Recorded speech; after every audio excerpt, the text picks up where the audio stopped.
UW-Platteville has confirmed that 2 students have died after a targeted and isolated incident between the two. In an email sent to the campus community late last night, the chancellor identified the students as 22-year-old Kelsie Martin of Beloit and 22-year-old Hallie Helms of Baraboo. The chancellor says the families of the 2 students have been notified, and details are still few, but we know it happened at Wilgus Hall at the corner of College Drive and Greenwood Avenue.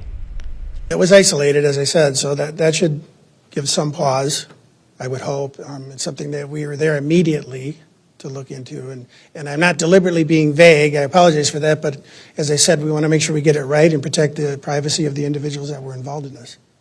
Although authorities say there is no threat to students or the public, some students say they would feel safer with more answers as to what happened.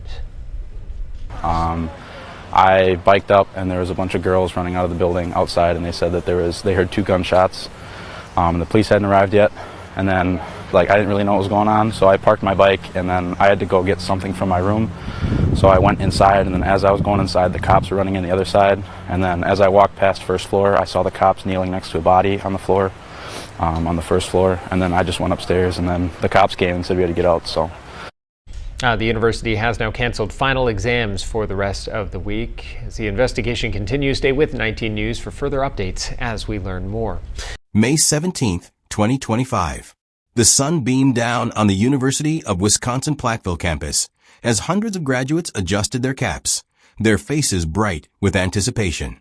Among them stood Kelsie Martin and Hallie Helms, 2 22-year-old women with exceptional academic records and promising futures stretching before them like an open road. Kelsie, psychology major, summa cum laude, the assistant resident director who mentored younger students with natural ease. Her collection of 400 books waited to be packed for her next chapter. Hallie, elementary education, magna cum laude, the passionate advocate for teachers, writes, who dreamed of transforming young lives in her classroom. As they moved their tassels from right to left, neither woman could possibly know that in just 48 hours, both would be dead. May 19th, 2025. The same campus, now bathed in flashing blue and red lights. Yellow police tape cordoned off Wilgus Hall as stunned students gathered in confused clusters. Phones raised to capture the scene. 2 female victims with gunshot wounds. The police scanner crackled. 1 DOA. Second victim being airlifted. How could 2 bright graduates transition from celebration to catastrophe in less than 2 days? What invisible forces collided in that dormitory room to transform academic success into headline tragedy? The investigation would eventually classify the deaths as a murder-suicide, Hallie taking her own life after fatally shooting Kelsie. But this clinical designation does little to explain the human complexity behind such a devastating act. University officials described the incident as targeted and isolated. Yet for the campus community, nothing felt isolated about the shock waves that rippled through their collective consciousness. Final exams canceled. Counseling services overwhelmed. Parents calling their children in panic. 2 young women who had overcome every academic challenge now became statistics in America's ongoing struggle with campus violence and mental health crises. Have you ever wondered what invisible pressures might push a promising young graduate toward such a desperate act? What warning signs might have been missed by those nearby? What combination of circumstances could transform achievement into devastation so quickly? Tonight, we examine the lives of Kelsie Martin and Hallie Helms, not just how they died, but how they lived. We'll trace their paths from hometown success stories to campus leaders, and attempt to understand the complex factors that led to their tragic end. If you've ever known someone who seemed to have everything together on the surface while battling private demons underneath, this story might feel uncomfortably familiar. Stay with me as we explore this heartbreaking case that reminds us how fragile the boundary can be between triumph and tragedy. Welcome to Dark Trace Crime Stories, where we examine the human stories behind the headlines that shock us. I'm your host, and today's episode takes us into a tragedy that struck at a moment that should have been filled with hope and new beginnings. At Dark Trace, we believe every victim deserves to have their story told with dignity. Every case deserves careful examination. And every viewer deserves the unvarnished truth, presented without sensationalism, but with the depth and nuance complex human situations demand.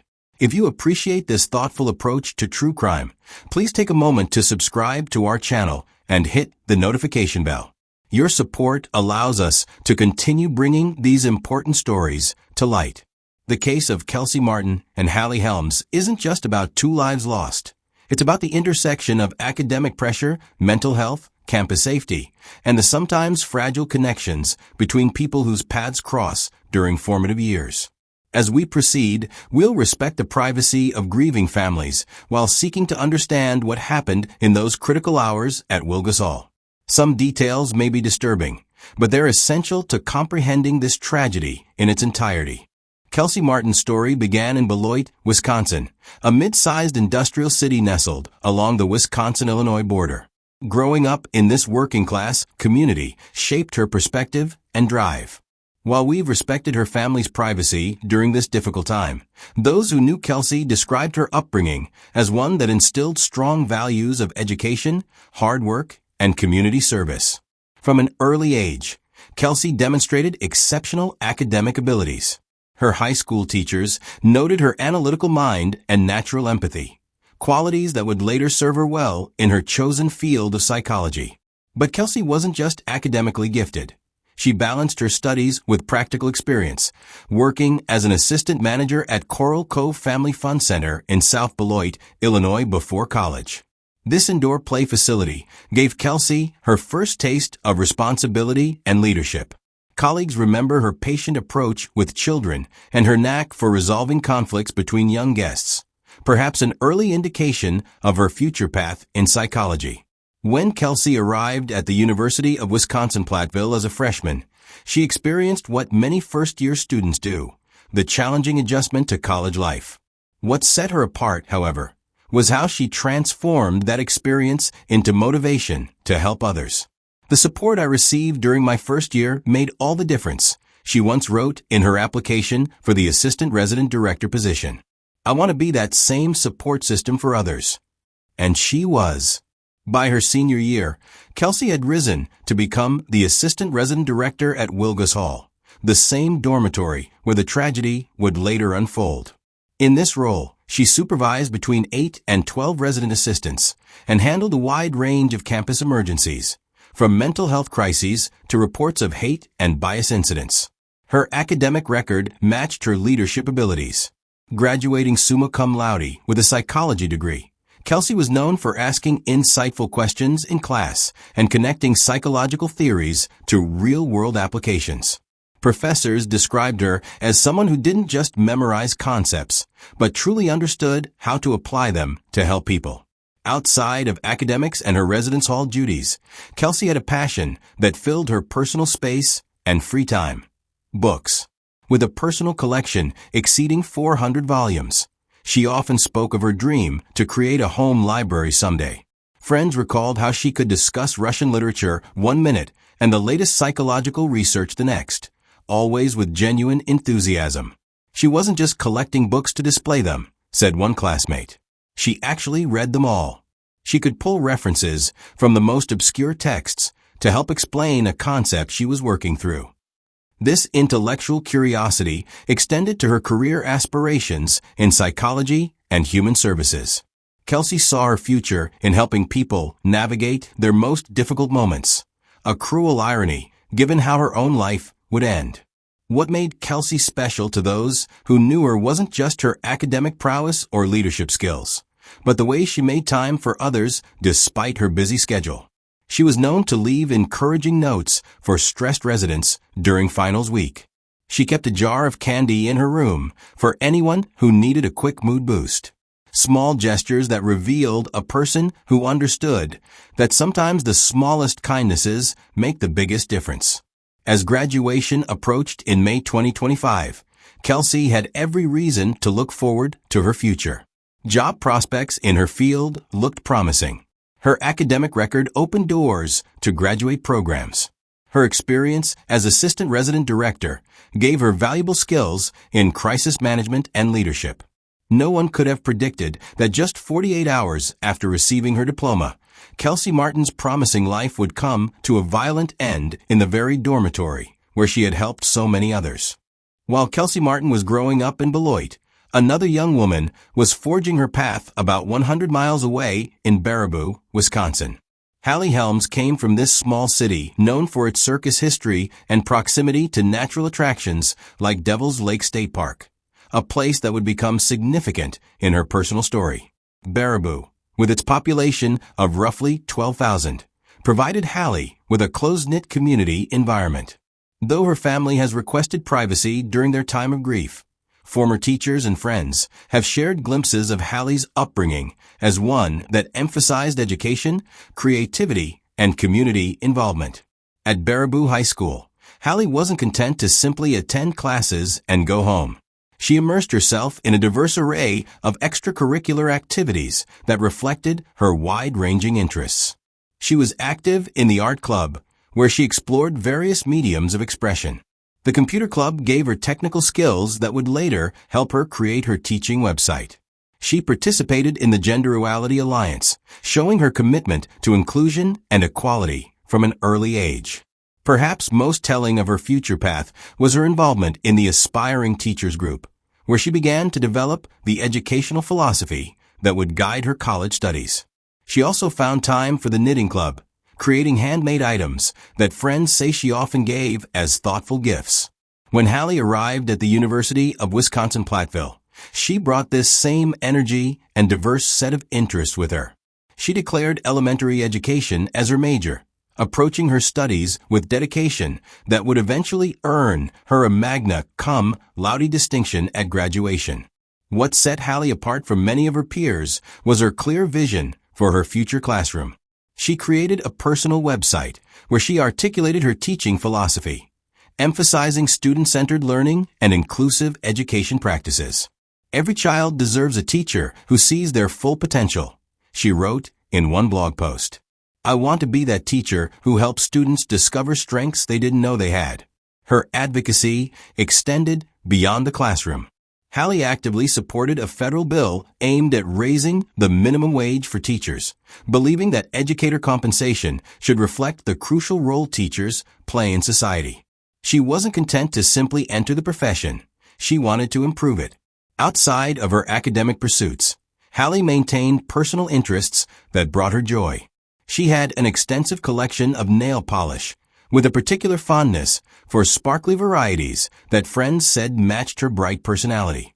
During summer breaks, she could often be found at Devil's Lake, where she enjoyed fishing, swimming, and hiking the challenging trails. Hallie could name every trail at Devil's Lake and tell you which ones had the best views, recalled a childhood friend. She loved being outdoors almost as much as she loved being in a classroom. Those who knew Hallie described a young woman inspired by educators who had pushed her to reach her full potential. She frequently spoke about teachers who had made a difference in her life and how she hoped to have the same impact on future generations of students. She had this way of talking about teaching that made you believe she could really change things, said a classmate from her education program. It wasn't just a career for her, it was a calling. As Hallie walked across the stage to receive her diploma in May 2025, she had every reason to feel optimistic. Job prospects for elementary teachers were strong. Her academic record was impressive. Her teaching philosophy was well-developed and progressive. No one watching her accept her degree could have imagined that within 48 hours, she would be at the center of a campus tragedy, not as a victim only, but as the person police would identify as responsible for both her own death and the death of Kelsie Martin. May 17, 2025 dawned clear and warm over the University of Wisconsin-Platteville campus. The kind of perfect spring day that seems designed for new beginnings. By mid-morning, the Ralph E. Davis Pioneer Stadium filled with proud families clutching bouquets and balloons, their phones ready to capture the moment their graduates would cross the stage. Among the sea of black caps and gowns sat Kelsie Martin and Hallie Helms, two women connected by their residence hall, but separated by their different academic departments. The psychology and education graduates listened as the university president spoke about futures full of promise and potential. It was such a joyful atmosphere, recalled Emma Lawson, who sat near Kelsie during the ceremony. Everyone was taking selfies and texting family members. Kelsie seemed happy, but also kind of reflective. She mentioned how strange it felt to be leaving after investing so much in the campus community. Hallie was talking about job interviews she had lined up, said Taylor Rodriguez, a fellow education graduate. She seemed excited, but also mentioned feeling nervous about big changes coming. At the time, we all thought she meant starting her teaching career. As evening fell, both women were spotted at the Foundry, a popular campus bar, hosting a graduation night celebration. Security camera footage would later confirm they were there at the same time, though it's unclear if they interacted. By midnight, both had returned to Wilgus, Kelsie to her staff apartment, and Hallie to her resident room. For the next day, Sunday, May 18th, both women were seen moving belongings and saying goodbyes. Ordinary activities that gave no hint of the extraordinary violence that would erupt within 24 hours. What happened between Sunday night and Monday afternoon remains largely unknown. What conversations occurred? What tensions escalated? The answers died with Kelsie and Hallie, leaving investigators with a timeline full of crucial gaps and a campus community searching for explanations that might never come. Happens. I think everybody wants to know exactly what went down in Wilgus Hall today. We begin in Platteville tonight, where law enforcement is giving little information about a situation which put that campus into lockdown today. WMTV 15 was the first station to report something happened, to arrive on scene, and the first live report at the scene. So let's break down what we know so far tonight. Here's what we know. The 911 call came in to Wilgus Hall around 4 p.m. The police chief confirmed that police quickly established it was not an active, ongoing threat. Police alerted the campus to shelter in place. That was cleared just after 5 p.m.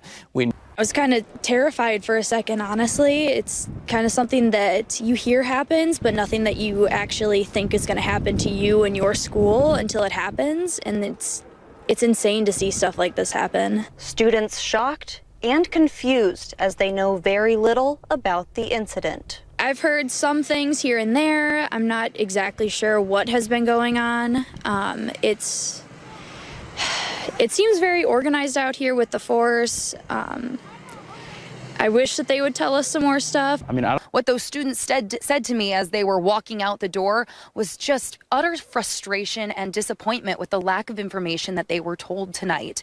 I had a chance to talk with a student who came to the press conference for the exact same reason that we came to it, for some more information, and he left with more questions than he left with answers. It's kind of scary, honestly, because it's like, obviously there's a lot of rumors that are going around, so there's a lot of open-ended questions with a lot of things, and I came here to hopefully get some actual, not necessarily closure, but some actual news about it, which ended up being quite uneventful tonight. In the days following the deaths of Kelsie Martin and Hallie Helms, the University of Wisconsin-Platteville campus became the center of an intensive investigation. Yellow evidence markers dotted the hallway outside Kelsie's apartment. Forensic technicians in white protective suits moved methodically through Wilgus Hall, documenting every detail of the scene. By Wednesday, May 21st, preliminary autopsy results provided the first official confirmation of what had occurred. The Grant County Medical Examiner's report classified Hallie Helms' death as a suicide resulting from a self-inflicted gunshot wound to the head. Kelsie Martin's death was classified as a homicide caused by a gunshot wound to the chest. Ballistics testing confirmed both wounds were inflicted by the same weapon, a 9mm handgun registered to Hallie Helms. Purchase records showed she had legally acquired the firearm at a sporting goods store in Baraboo 3 months earlier, in February 2025. University Police Chief Daniel Westbrook addressed the media in a press conference that drew national attention. Based on our investigation, we have determined this was a targeted and isolated incident involving only the two individuals.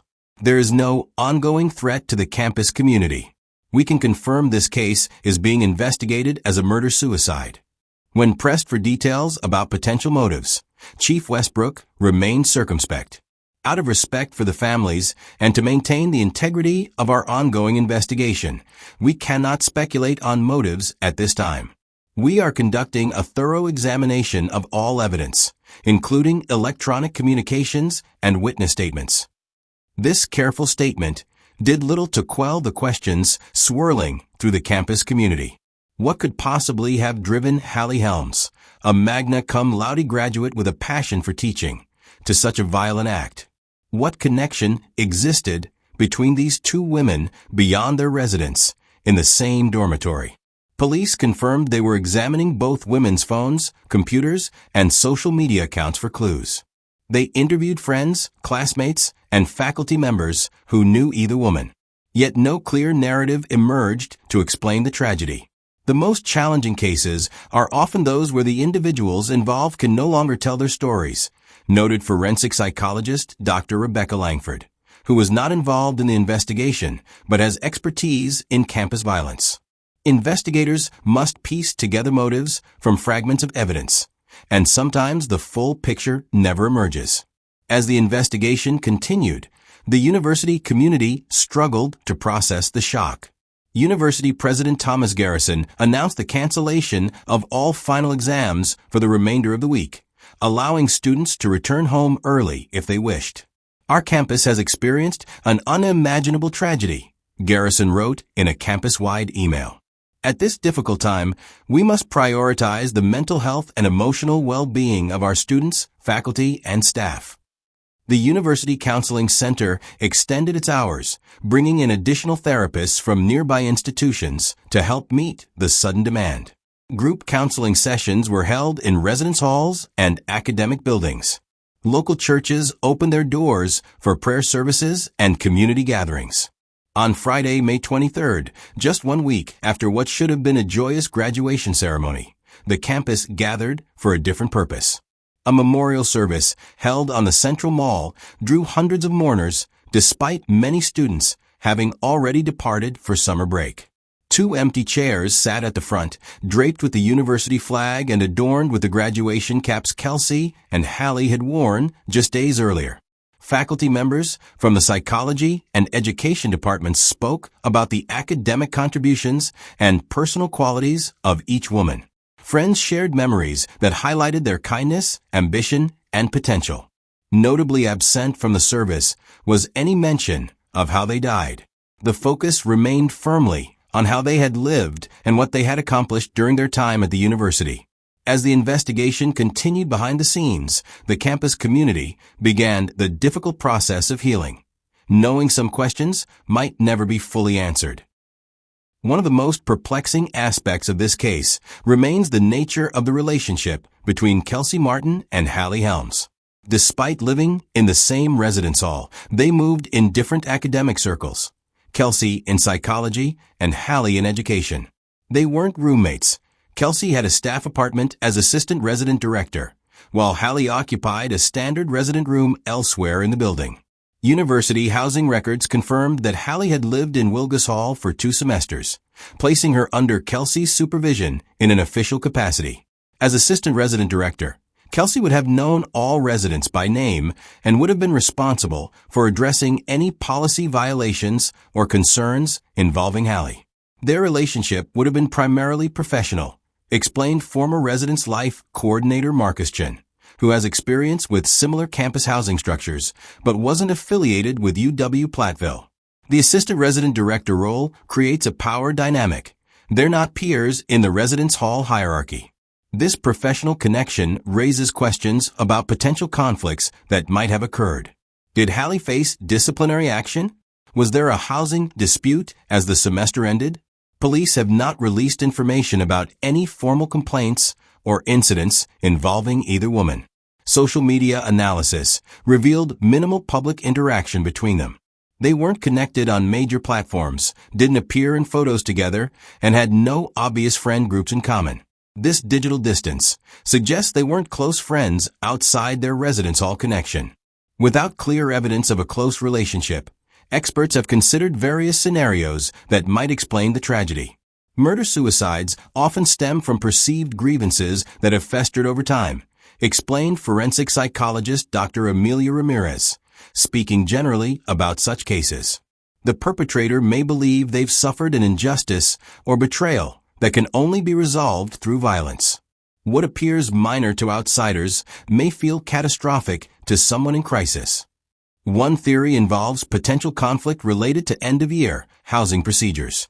As residents prepared to move out, Kelsie would have been responsible for room inspections and damage assessments that could affect security deposits. Could a dispute over housing charges have escalated to violence? Another possibility involves academic or professional competition.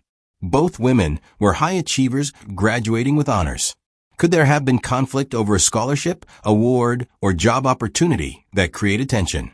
Some investigators have considered whether personal relationships might have played a role. Was there a romantic triangle or friendship conflict that hasn't come to light? Without specific evidence, such theories remain speculative. What makes this case particularly challenging is the absence of warning signs typically associated with murder-suicides. Neither woman had known history of violence. Neither had documented mental health crises or concerning behavior noted by university staff. Hallie's gun purchase months earlier suggests premeditation, but without a clear motive. The why remains elusive. Sometimes the most difficult aspect for survivors to accept is the lack of closure, noted crisis counselor Dr. James Wilson. We want explanations that make sense of senseless acts. We want narratives that help us process tragedy. But in some cases, those clear answers never emerge. As the investigation continues, many questions remain unanswered. What conversations occurred between these two women in their final hours? What perceived grievance or crisis led to such irreversible actions? And could anyone have recognized warning signs that might have prevented this tragedy? The tragedy of Kelsie Martin and Hallie Helms exists within a broader context that deserves our attention: the state of mental health on college campuses across America. Their story, while unique in its specifics, reflects alarming patterns that educators, administrators, and students face nationwide. College years represent a perfect storm of risk factors. Students navigate academic pressure, financial stress, identity formation, and major life transitions, often while separated from established support systems. For many young adults, these years coincide with the onset of serious psychological conditions. According to the American College Health Association, approximately 41% of college students reported experiencing depression, so severe they found it difficult to function, and 63% reported overwhelming anxiety in the year prior to the survey. Perhaps most concerning, 13% seriously considered suicide. Yet only a fraction of struggling students seek help. Stigma, cost barriers, long wait times for appointments, and lack of awareness about available resources prevent many from accessing support until they reach crisis points. The college years are when many young adults first experience significant psychological distress, explained Dr. Vanessa Thompson, Director of Counseling Services at a Midwestern university similar to UW-Platteville. What makes this period particularly dangerous is that students often hide their struggles behind a facade of achievement. This phenomenon, high-functioning depression and anxiety, may be particularly relevant to understanding the Martin Helms case. Both women projected images of success and competence. Both achieved academic honors. Both participated actively in campus life. Their outward accomplishments may have masked inner turmoil that went unrecognized by those around them. Warning signs of psychological distress can be subtle in high-achieving students: changes in sleep patterns, withdrawal from previously enjoyed activities, increased irritability, perfectionism, or difficulty concentrating. These symptoms might be dismissed as normal stress, particularly during high-pressure periods like graduation. Kelsie Martin's position as Assistant Resident Director placed her at a critical intersection of student support. In this role, she was trained to identify students in crisis and connect them with appropriate resources. She would have received training in suicide prevention protocols and crisis intervention techniques. The tragic irony is that residents' life staff members like Kelsie often face heightened pressure themselves. They balance their own academic demands with significant responsibilities for others' well-being. They serve as first responders to campus crises while managing their own stress. and they may feel additional pressure to appear composed and capable at all times. Those in helping roles sometimes struggle to seek help themselves, noted campus wellness expert Dr. James Rodriguez. There's an expectation that they should be able to handle everything, that they're the solution, not someone who might need support. Most universities, including UW-Platteville, offer resources designed to support student mental health. Counseling centers, peer support programs, crisis hotlines, and wellness initiatives. Yet demand often exceeds capacity, with many counseling centers reporting weeks-long waiting lists for non-emergency appointments. Additionally, the transition period following graduation represents a particularly vulnerable time that often receives less attention. As students leave the university environment, they lose access to campus resources and must navigate new challenges: job searches, relocation, financial independence, and the loss of their college community. We focus so much on getting students through to graduation that we sometimes forget how destabilizing that achievement can be, explained transition specialist Dr. Laura Michaels. The question, "What now?" can be overwhelming, especially for students whose identities have been strongly tied to academic achievement. While we may never know exactly what psychological factors contributed to the tragedy at Wilgus Hall, the case highlights the urgent need for comprehensive approaches to campus mental health.